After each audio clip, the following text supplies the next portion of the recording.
Welcome back to the Lawn Hustle. I am your host, Andy Wilson. I own and operate professional lawn maintenance in Newcastle, Indiana. We've been doing a series on Meet the Pros, and tonight is no exception. We have Jeremiah Jennings.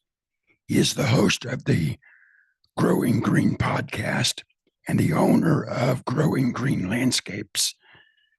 I first came across his podcast while I was mowing the Henry County Sheriff's Department's property.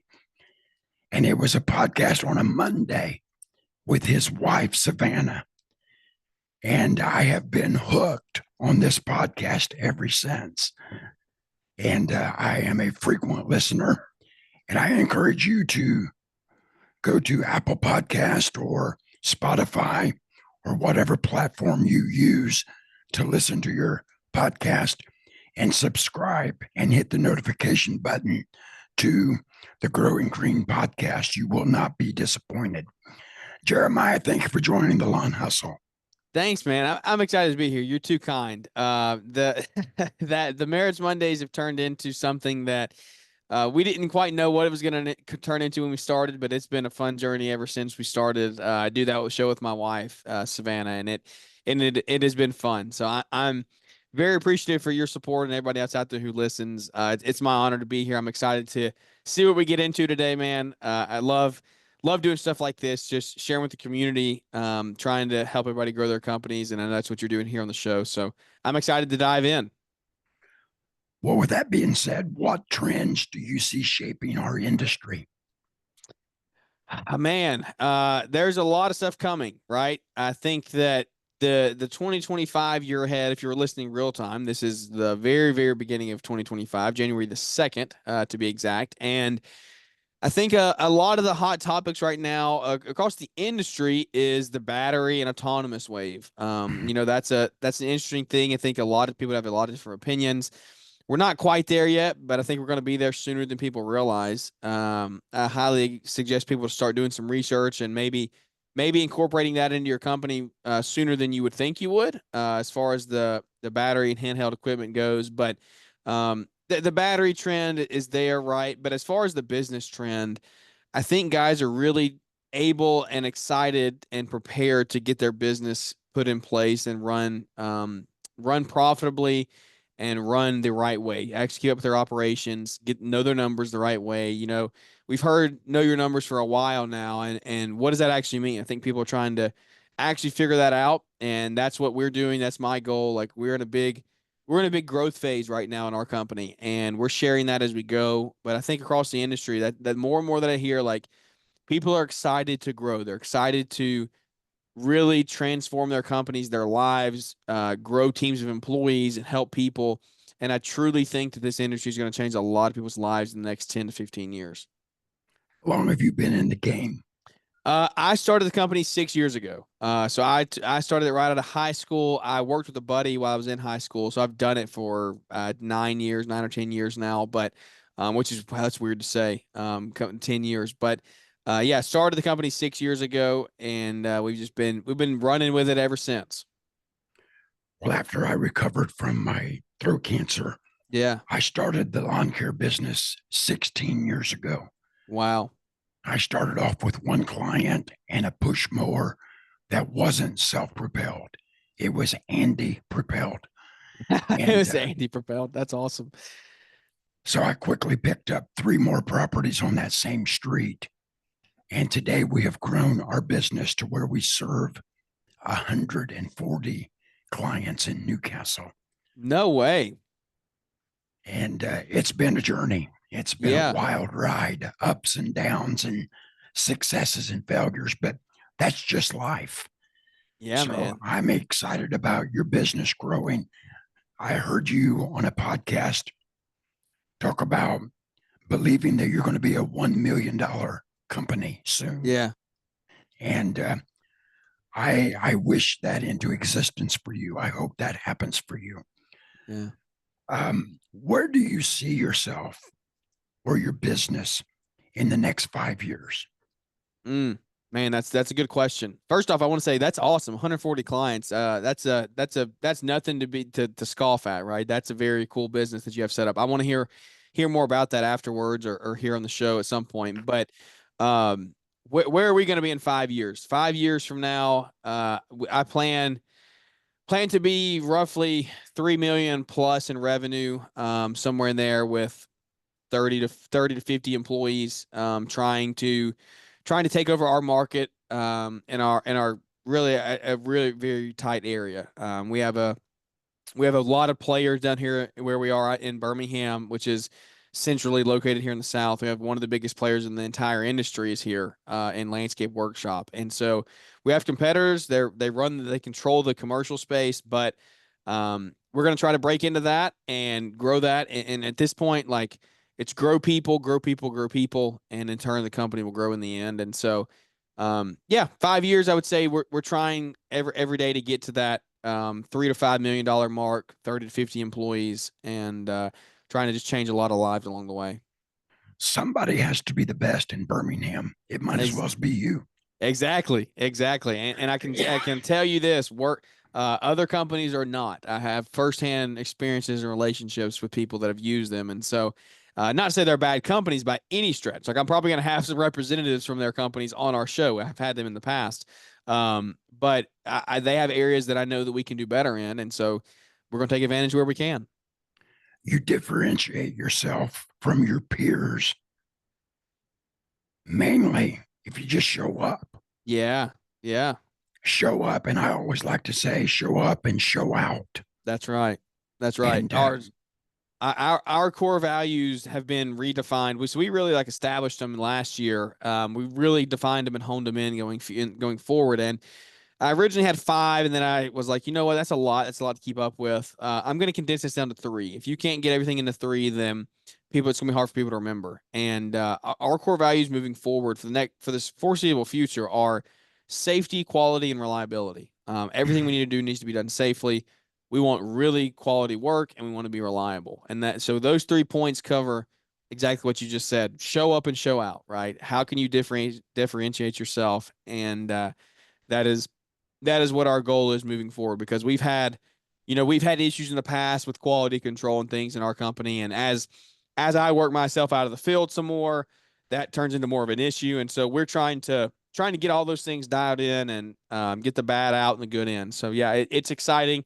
5 years is going to be a lot's going to change, but we're trying to, like you're saying, differentiate across all areas. how do you stay motivated? Ah, man. So I'll just be honest. This is not going to be it's not gonna be a fluffy answer. It's just gonna be one that's just true. And I know it's not always the case for most people.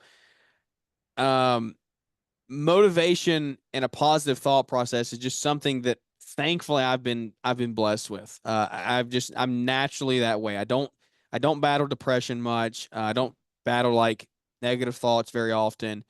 Um, my motivation came really when I started was I didn't want to go work for anybody else, which is typically the thing when you start your business, right? Like you don't want to go work for anybody else. You want to be your own boss, all that. You quickly learn that's not the case. Andy, have 140 bosses, right? I have 120 bosses. You work for your customers. So it's one of those things that I've kind of adapted and grown my personal life as we've grown the last 6 years in business to where now my motivation is my family, right? I have a wife and a 2.5-year-old son. We have one on the way. So like my family's my motivation to change our future, to change our future from the way I was raised, from the way my wife was raised, to create our own way of life and our own family tree. And not to say either of ours were bad. It's just that we want to do our own, right? And we want to do it the way that we want to do it. And so that's a huge portion.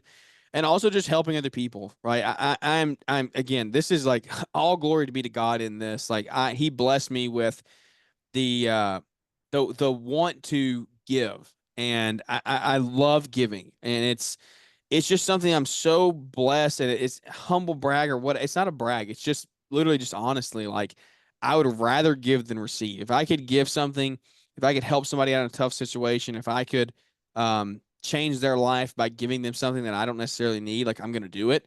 And so my motivation is also backed in that of one, how often and how broadly can we share the gospel?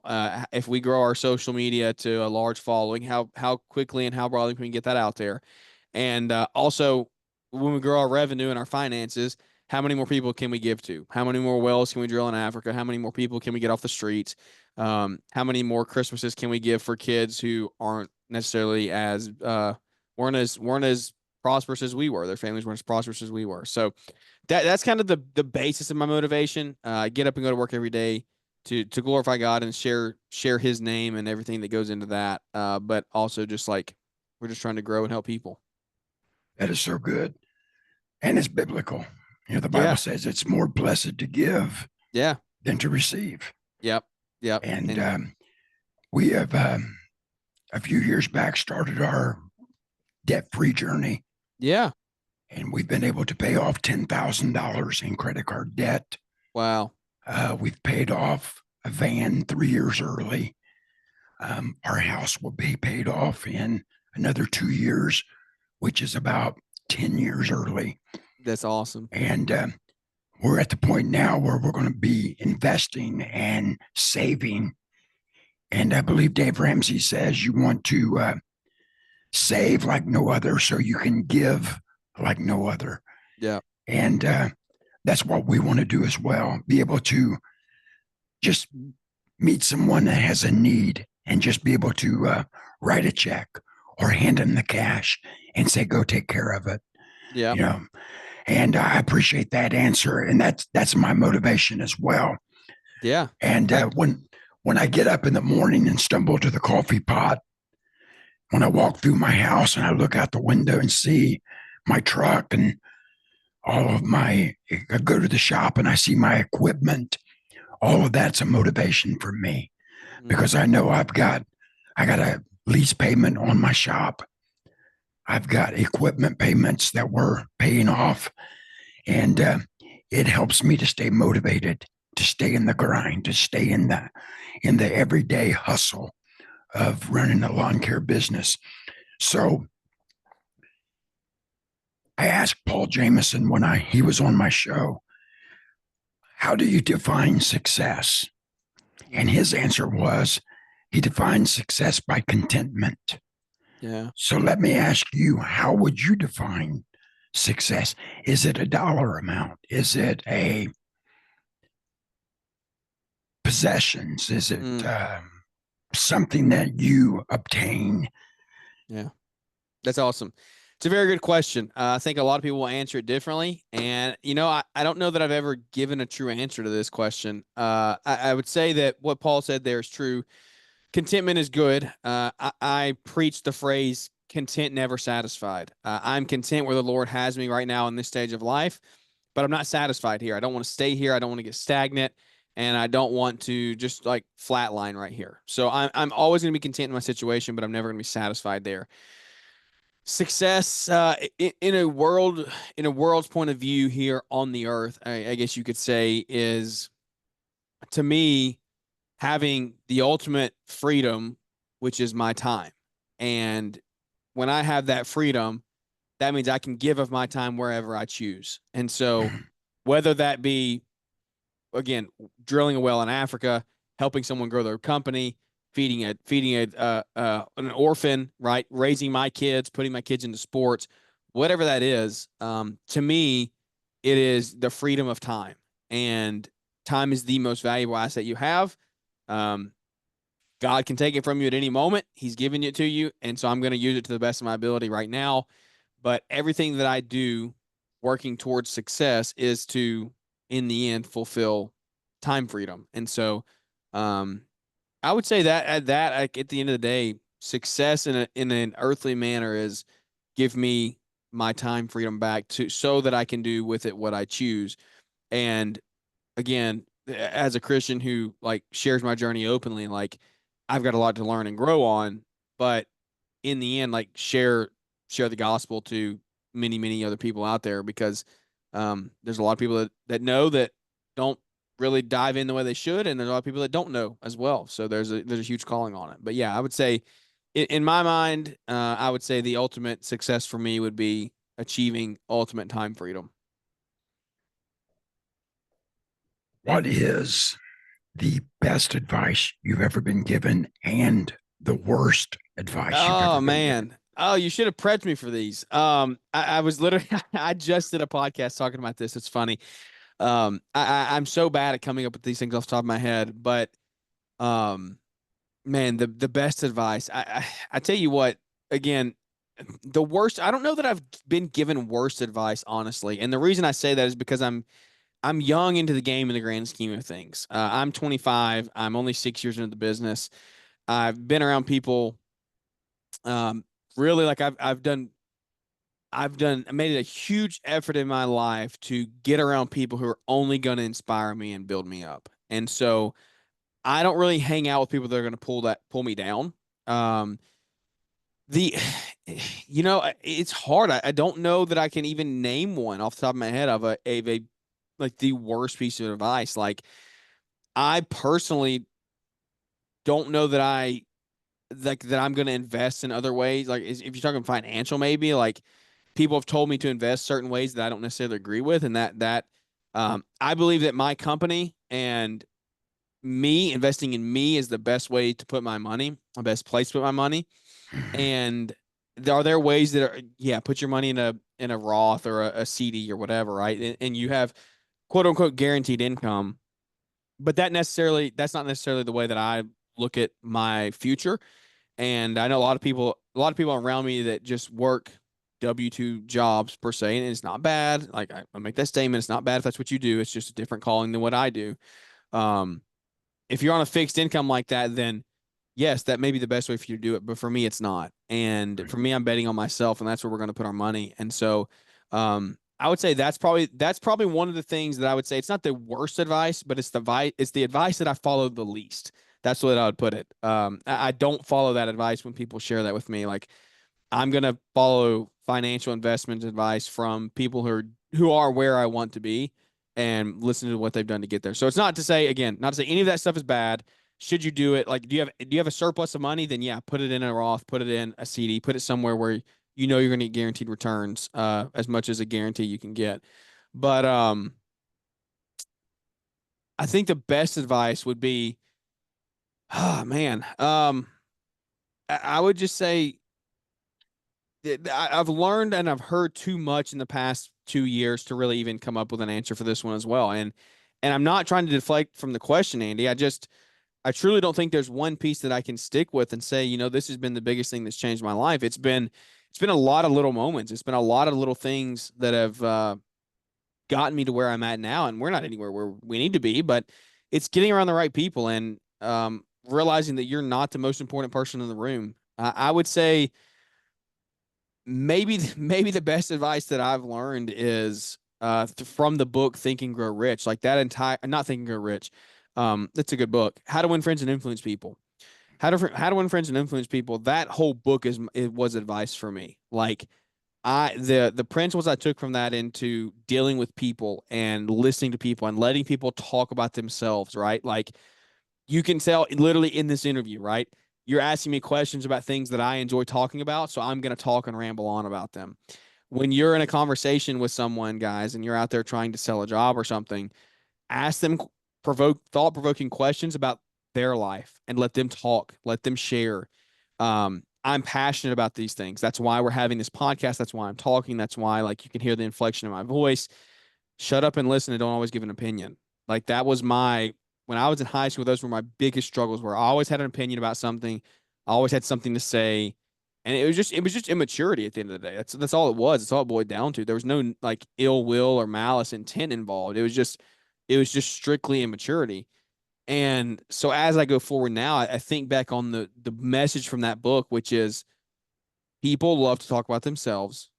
Realize that, let them speak, build them up, edify them. If you're going to correct them with a positive manner, right? Don't like degrade people. Um, and the reason I say that may be the best advice I've ever received is that entire book is I share this story often.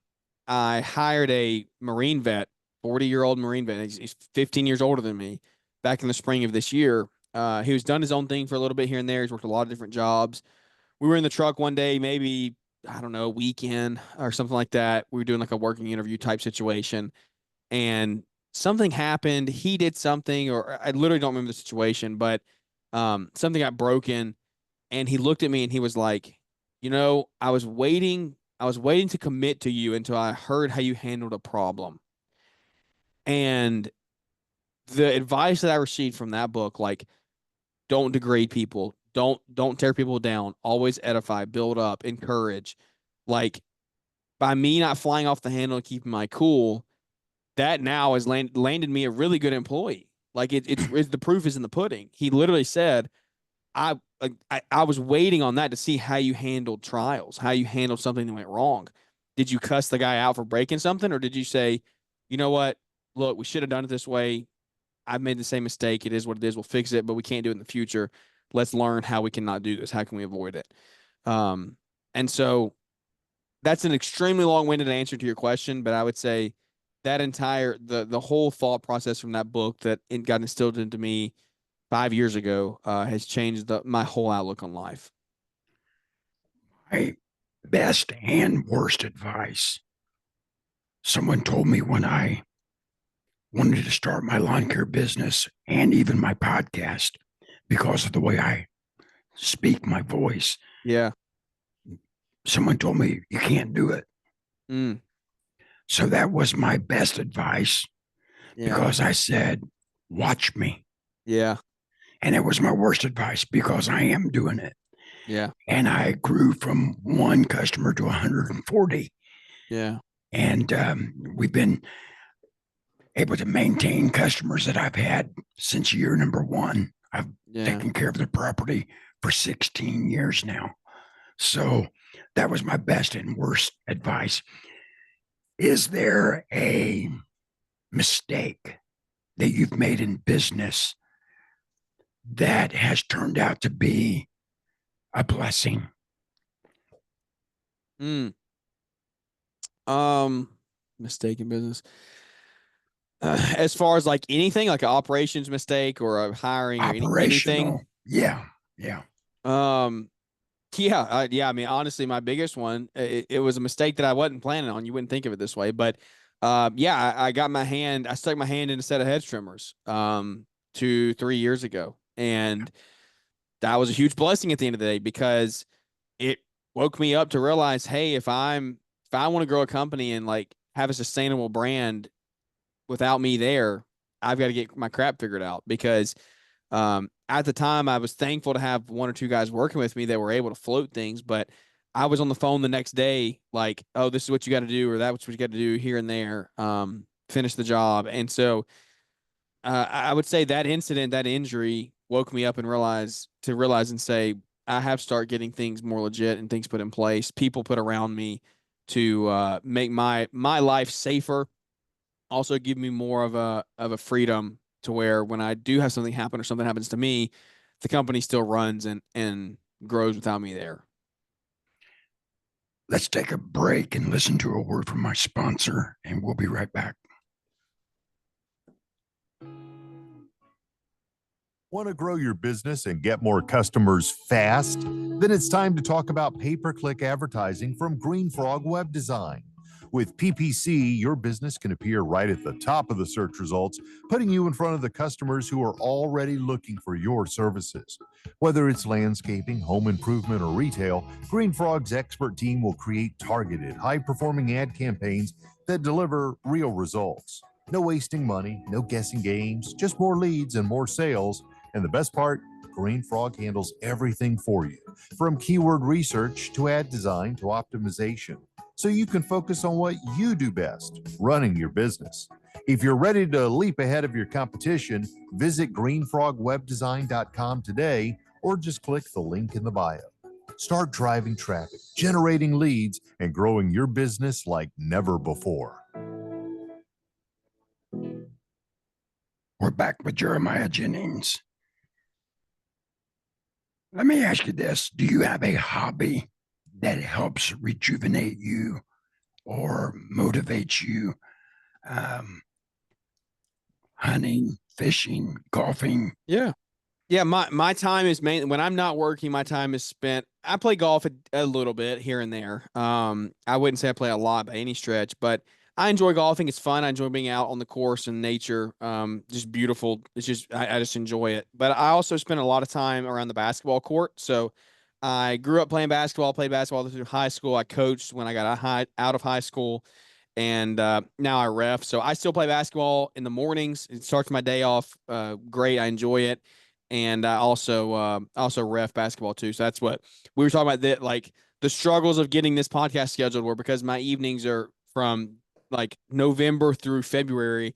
I'm refing usually, and so it keeps me around the game. It keeps me active, and so that's kind of my time to decompress and just get my head off of things because I physically can't be thinking about work when I'm reffing a basketball game. My head has to be totally in the game the entire time, and so it helps me. It helps me just get away and like I said, just take my brain off of what's happening in the business for just a few minutes.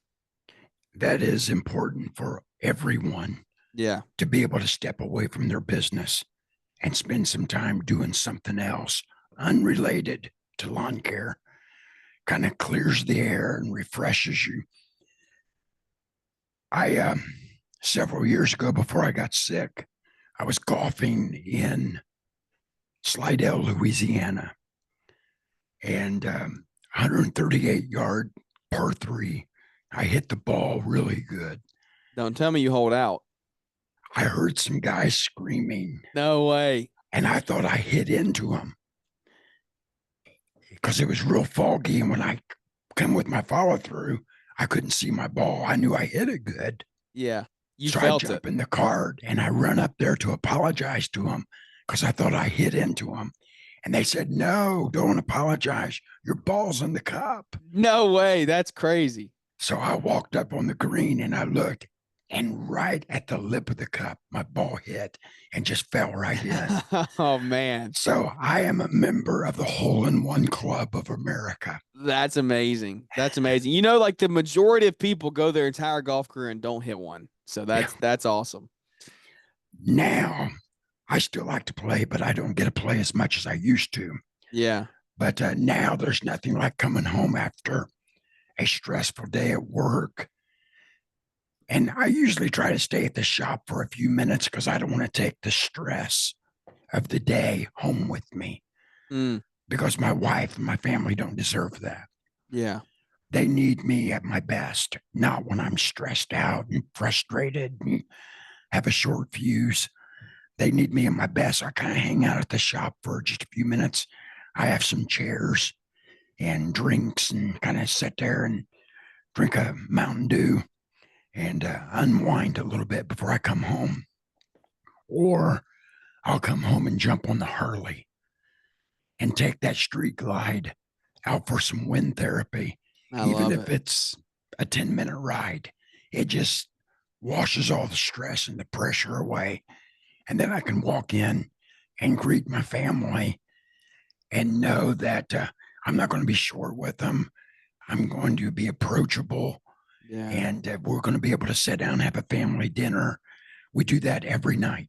We sit down as a family, have a family dinner, and talk. My wife's a school teacher, and she's been teaching first grade for 19 years. Wow. So she's got a few more years and she'll be ready to retire. That's But amazing. That makes me want to go get a bike because you say that and I don't have a bike or anything, never have, but you're going to laugh when you hear the comparison here, but um I had a four-wheeler and it's broken right now, but I had a four-wheeler for about 3 months and I would come home and I would want to ride that every afternoon when I got home. Like I would just go ride for 10 minutes, like you said. And something about just like going fast, feeling the wind like that, like it is. And I was just riding on back streets, like nothing crazy, but um, it is. It just like decompresses for. I don't know what it is, but I really did. Now that I sit here and think about it after you compare like that, it was a way for me to truly like decompress from the day. And when I got home, I was in a much better mood. Like no matter what I got out of the truck feeling like, when I got home from that ride, I felt a lot better. So maybe that's my way to talk my wife into let me get a bike. There you go. I'll have to send her this show and say, listen here, look, I'm getting a bike. There's a story behind how I got my first Harley. I mowed for a Harley dealer. Really? And the guy asked me, he said, "Do you have a bike?" I said, "No." He said, "Well, come inside." So I walk inside. He said, "Pick one out."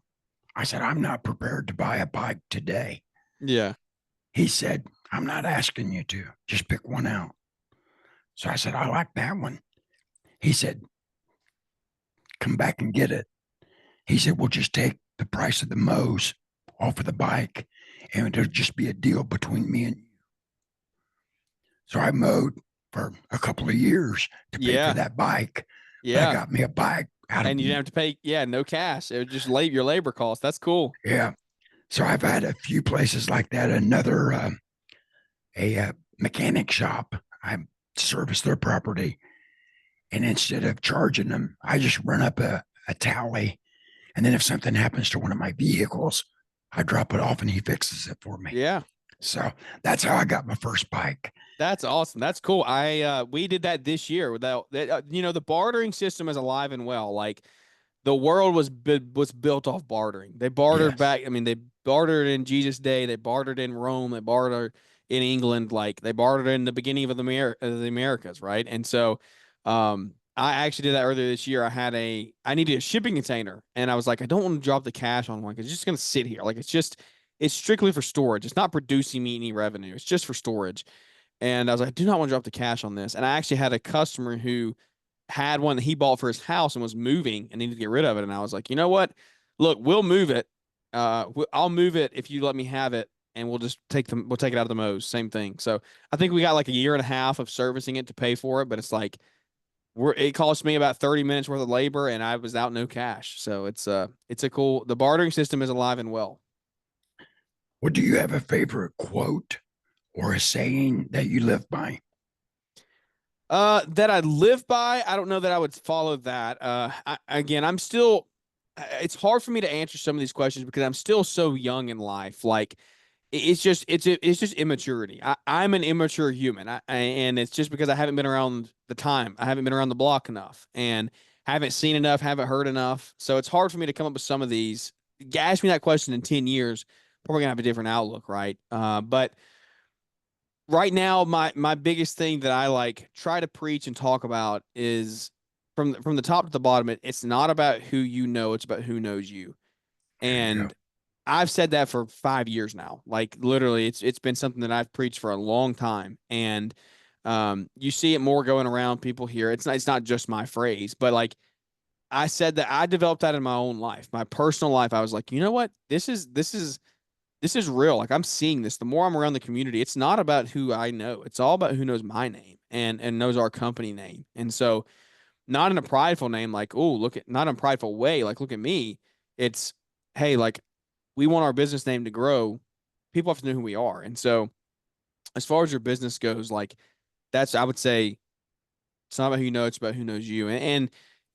What I would say on the other side of that, to like more of a personal life quote is the content never satisfied thing. Um, I think that if you chase vanity metrics, dollars, you can end up in a rough spot mentally, physically, emotionally, like all of the things there. Like the Bible talks to you about that. Like money, the love of money is the root of all evil, not money.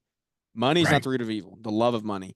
And so I think that as I grow, I always want that to be at the forefront.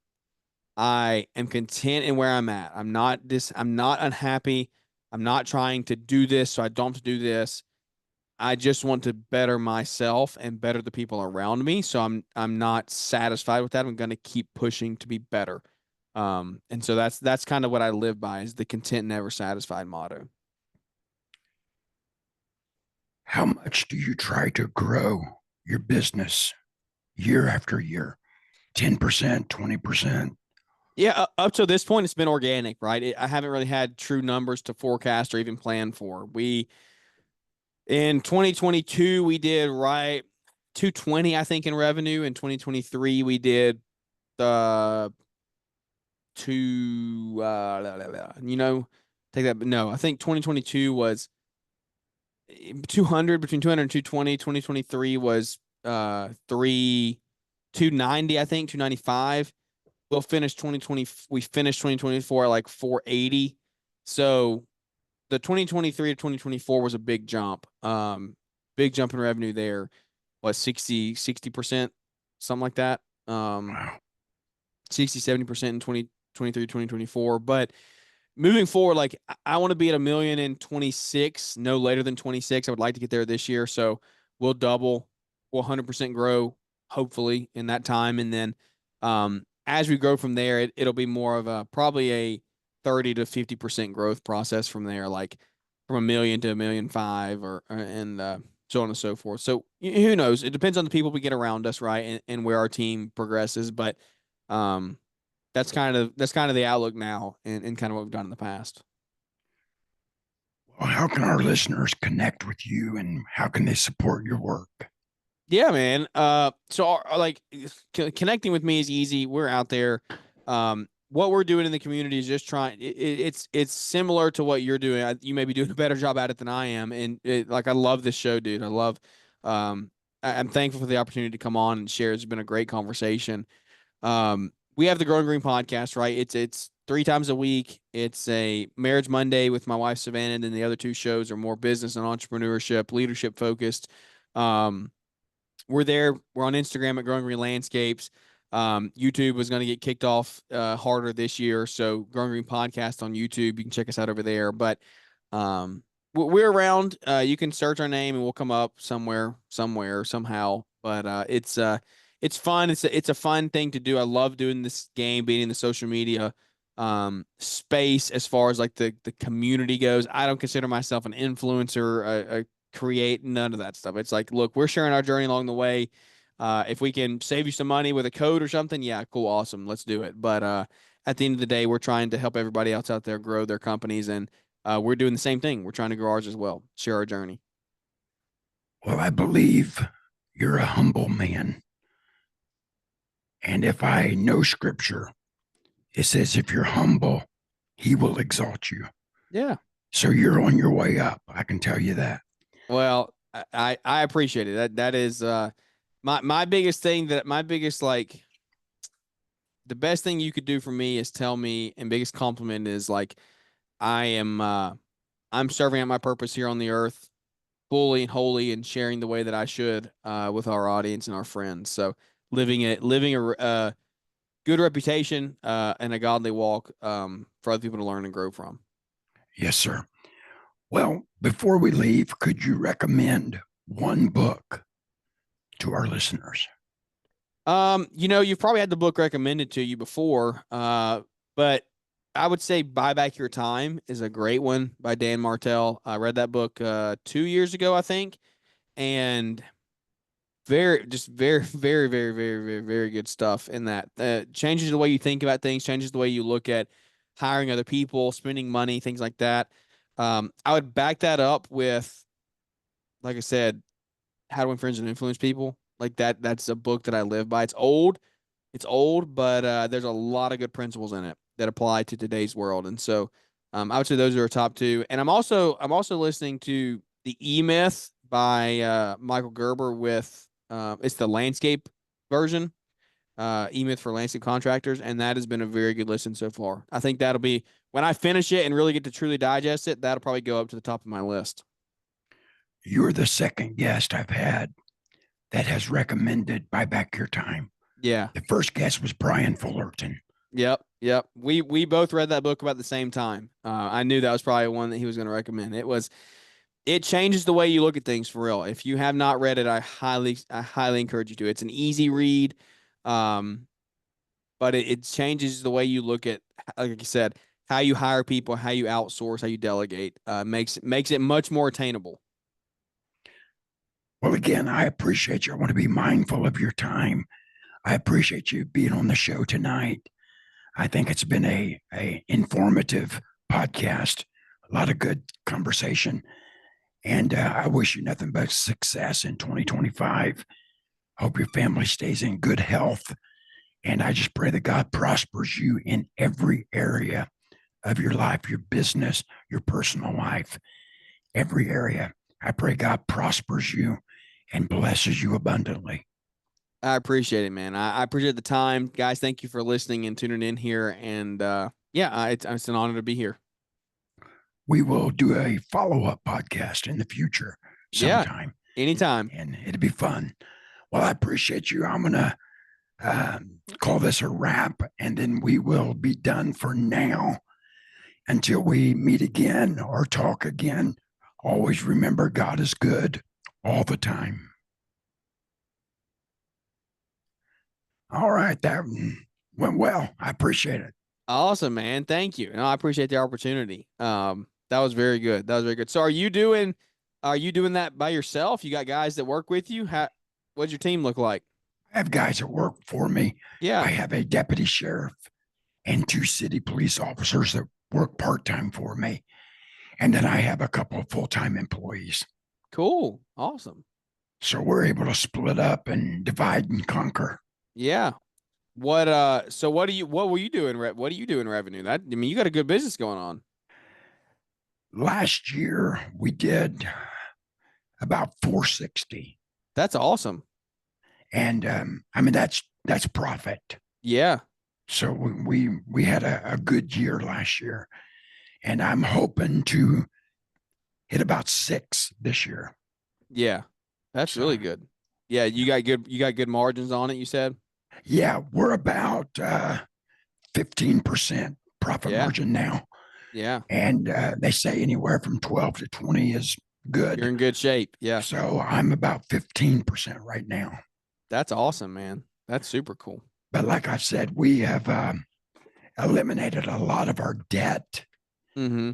And we're able to take a little bit of money and turn it into a lot of profit. So Yep. That's awesome, man. That makes a big difference. That's very encouraging to hear. That, dude, you're rocking and rolling. You going to keep growing?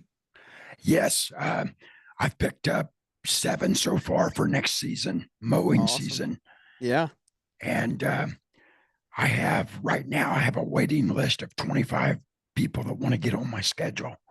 So I've got plenty of work. Okay. So in order to take the waiting list and put them on schedule, I'm probably going to have to put together another crew. Yeah. That's awesome. What are you running? Are you running 2 crews right now? 2 crews right now. Yeah. Yeah. That's awesome. Awesome. And then eventually I want to get to where I just am in the field like a day a week. Yep. And I can work on the business and not in the business. Yep. You're close. You got to be close. If you're not close, you'll stall out. So you will make that decision sooner or later.